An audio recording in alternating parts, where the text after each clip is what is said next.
Welcome to another tutorial on Matlab. In this particular tutorial series, we are looking into the concept related to M scripting.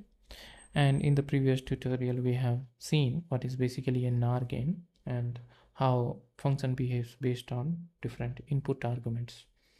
So the next thing we need to see is how function behaves based on multiple output arguments.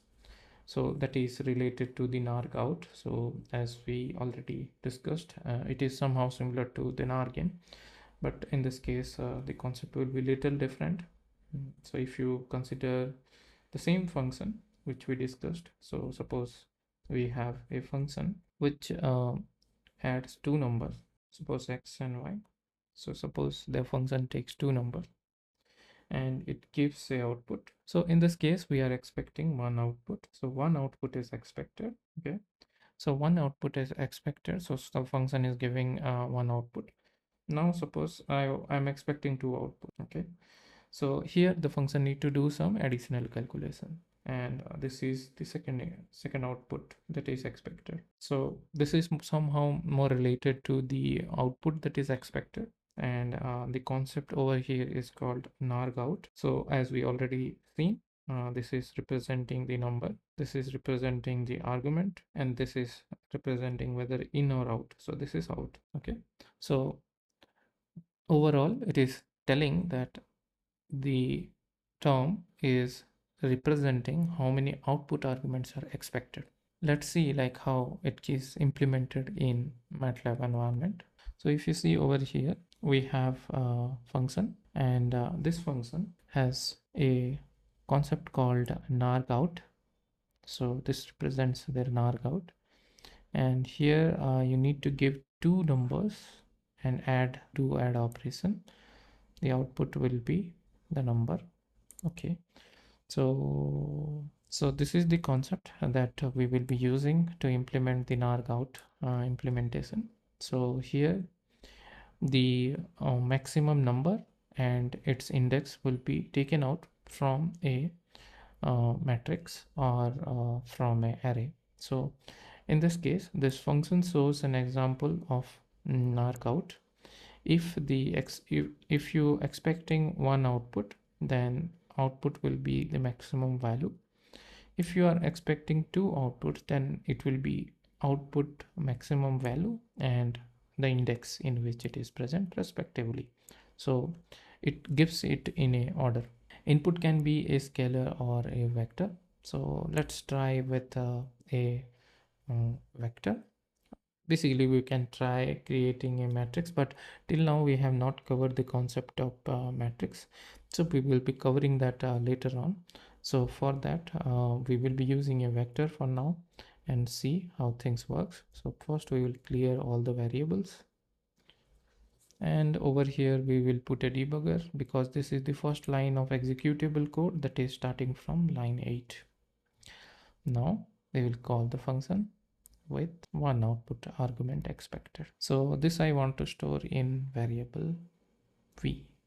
Okay, v represents the value, and I press enter. Before that I need to create this x.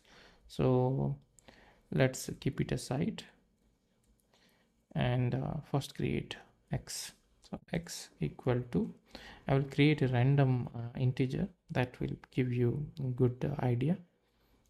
Rand I. So first what we will be giving the range 0 to 100, and I will give you this size. So size will be 1 row and 10 columns. So if I press enter, the variable got created. You can see 10 elements are there and 1 row is there. Now we will pass this variable. Now it will be, we have x. Now I will expect the value v as the output. That should return me the maximum value. So if you press enter, then control comes here inside the program. Now this max will be executing.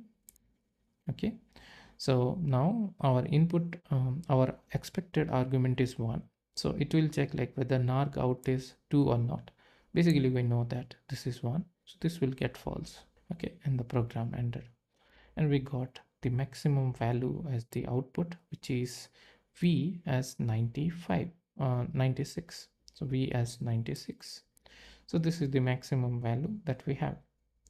Now suppose we give two expected arguments, same command, but I'm giving v and I.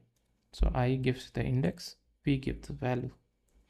So now if I press enter, it will move the control to line 8 where we put the debugger and then step. So we calculated the val. Okay, so val is 96, which we already were getting. Now nargout is 2.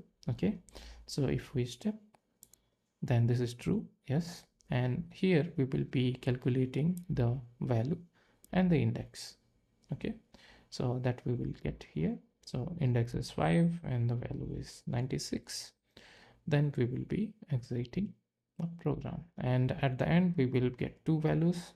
I is 5, which we already calculated in the form of I and D, and v is already 96, which we got from the previous execution, also the same. So this is how you can implement an nargout concept. So basically this is dependent on how many output argument is expected while it is running. It is not like you define it and then you use it later on. Like when you use it, then only you will be able to get the importance of this particular nargout. So while calling the function, if you give one argument, then it will be 1. If you are calling the function with two arguments, this will be 2, and at that moment this gets satisfied, and then this index I and D got calculated, and then you are returning it. So this is how the concept related to nargout works, and this is one of the property that you can use to build your own functions. So we also have multiple series of videos in this particular channel, mostly state flow, Simulink, plant modeling, and electric vehicles related concepts. So in case you are interested, please have a look into the same. Yeah, in case you have any comment or query, please let us know in the comment section. We will be more than happy to clarify your doubts. In case you are liking our channel, please consider subscribing. That will motivate us to make some good content in this channel. Have a great day ahead. Thank you. Take care.